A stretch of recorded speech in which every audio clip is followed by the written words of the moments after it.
mempelajari tentang teks argumentasi. Perkenalkan, saya Angelita dari kelas 11-7. Teks argumentasi. Teks argumentasi adalah teks yang berisi suatu pendapat gagasan yang disertai alasan yang logis.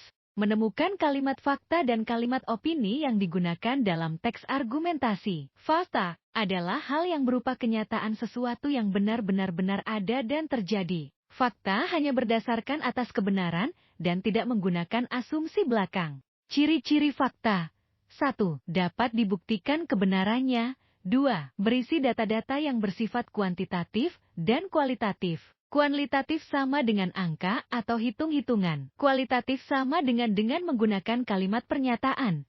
3. Mempunyai data yang akurat, baik waktu, tempat, tanggal, maupun peristiwa. 4. Bersifat objektif yakni data yang sebenarnya.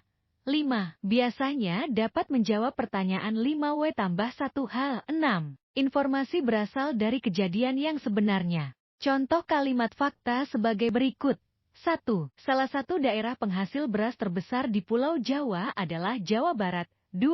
Sekitar 70% penduduk Indonesia mengonsumsi beras sebagai sumber makanan pokok. 3.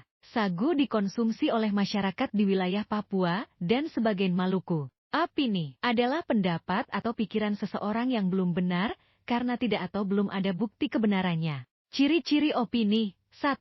Tidak dapat dibuktikan kebenarannya. 2. Bersifat subjektif karena pandangan penilaian orang berbeda. 3. Tidak memiliki narasumber. 4. Berisi pendapat tentang peristiwa yang terjadi. 5. Menunjukkan peristiwa yang belum pasti terjadi. 6. Merupakan pikiran atau pendapat seseorang. 7. Biasanya ditandai dengan penggunaan kata-kata bisa jadi, sepertinya, mungkin, seharusnya, dan sebaiknya. Contoh kalimat fakta sebagai berikut. 1. Apabila dikembangkan dengan baik, sagu dapat menggantikan beras sebagai makanan pokok di Indonesia. 2. Sebagai warga negara Jepang mulai menyukai ubi ungu sebagai makanan pokok pengganti beras.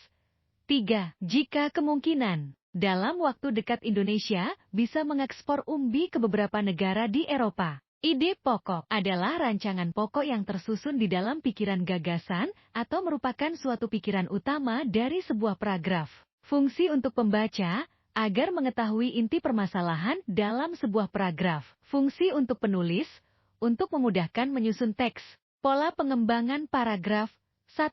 Deduksi. Deduksi adalah apabila kalimat utama terletak di awal paragraf dan diikuti dengan kalimat-kalimat penjelas. 2. Induksi adalah apalagi sebuah paragraf diawali dengan kalimat-kalimat penjelas dan diakhiri dengan kalimat utama. Thanks you.